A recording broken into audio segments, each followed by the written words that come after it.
Hello everyone and welcome back to my channel. Today I am back with the big version of my previous mock-up painting that was in my last video. This painting is once again on some Arches cold press paper and it is 12 by 16. This painting actually took me quite a long time to paint. I did it within a couple of days, I believe, and a few hours each day. I have done now a couple of pieces that are this size, but still it's pretty big, at least compared to what I am traditionally used to. I do like painting bigger, but I think that I am going to start sticking to maybe like 11 by 14s because they fit the aspect ratio I'm wanting to have for when I make prints. And speaking of prints, I will hopefully be having prints of this and my other artworks out soon. I was wanting to have those ready by January. However, I have gotten into a couple of artist alleys over the summer, so it's going to be delayed on having prints sold online. I'm going to put some effort into getting prints ready for these upcoming conventions so that I can kind of feel what I like. I've ordered a couple, this one included, and closer to the date of the conventions I will be letting you guys know what conventions and where I'm going to be located once I just get more information. But right now I've got about 3 booked and I'm hoping to do a couple more. It has been quite a while since I've done any artist alleys, since about 2012 or so it's been a good 6 years, so I'm really excited to get back into the artist alley scene and meeting other artists, getting to know other artists, especially if it's going to be fairly local. That way I can, like I said, just get to meet people again, get to advertise my artwork to people and grow a community outside of the internet as well, and hopefully lead people to being interested in purchasing my artwork, that maybe I can eventually live out my dream of being a full-time artist. That is definitely a main goal for me, where I don't have to have a day job to support myself and I can do art full-time. That is just an amazing dream for me, and I'm hoping that by getting back into selling my artwork at conventions and places like that, that I can meet those goals. I'm really excited. So I've got the little mock-up painting to the left of the big painting here. I was kind of using it as a reference for the overall painting.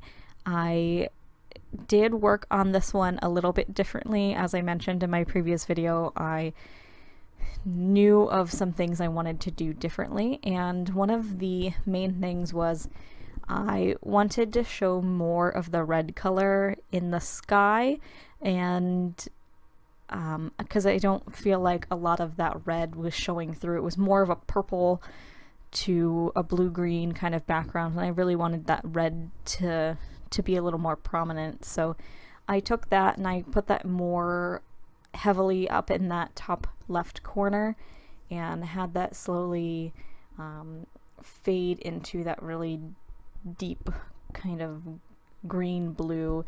I do think that in the beginning I went too dark too fast, and I mean, there could be worse problems. I like that there is that darkness there, and sometimes I'm shy about going too dark, so at least it shows that I'm having a little bit of improvement that way. Another thing I did was I used masking fluid. I used the Dr. P.H. Martin's masking fluid. I like both the 1 and the 2. They are much nicer than any of the bottles of the Winsor & Newton masking fluid I've ever gotten. I have maybe 2 bottles of the Winsor & Newton, both once I bought them and they were already kind of solidified. I don't know if they just dry up really quickly, the bottles don't close very well, or if it's just sat on the shelves too long before I bought it. I'm not really sure, but I've had absolutely no issues with the Dr. P.H. Martins on really any sort of paper. They have 2 levels, one that's a stronger grip and one that's a softer grip for more delicate papers, so that I can kind of cater towards what paper I'm using. I almost always use Arches Cold Press though, which is a really tough, strong paper, so I never really have to worry about tearing. I'm really glad I went that route because it made painting those teeny little branches much easier instead of having to kind of really be careful painting around them for the background. I was able to just do a nice big splashy wash over top of them and know that they were protected underneath. Another thing I did different was a little bit of the just coloring in general. Like I said, it's a little more red based than the mock-up. The mock-up's a little more purple. I made her hair quite a bit darker because I wanted her to really stand out with very pale skin and then contrasted with the very dark hair. Her hair is not, I don't really use any black in my watercolors other than the black ink I used to outline. And her hair is just a mix of, I believe, indigo and Payne's Gray. Both are very beautiful, dark, saturated colors. Well, I guess Payne's Gray isn't super saturated, but it's still very blue-gray, and then indigo just gives it a little bit more tint of that blue. It really made a beautiful blackish color because I used so much of the pigment and just layered it over and over until I was satisfied with the texture of the hair. With the dress, I did pretty much the same thing, kind of splashed in the red. I believe I was using quinacridone rose for that. Either quinacridone rose or quinacridone red.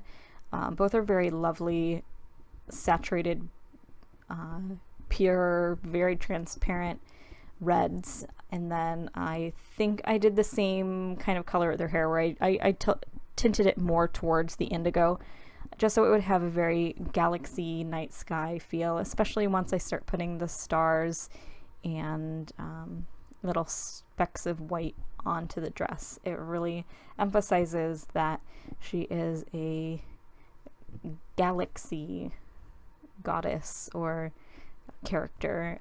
I don't know, I think it's really pretty, and I would personally love to have a cute dress that was all galaxy, but I mean, I don't know where I would wear that to.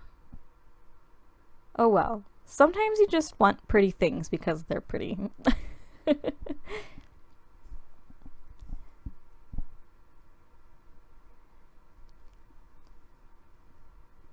So if you guys have any questions about my artwork or my process, I feel like I go over my process every time I do a video, and I think that it's because every time I do a painting, I'm doing something different. There are kind of steps that I always repeat, but not always, and it's funny when people ask, oh, how did you do this? How did you do this? And it's sometimes hard to explain because I don't always have a method to my madness. I don't always have a really good process. I feel like I do a lot of things that take me more time than they should, and it's probably a combination of a lot of things. Of one, I don't always know what I'm doing and I just kind of play around and see what works, and two, I've never really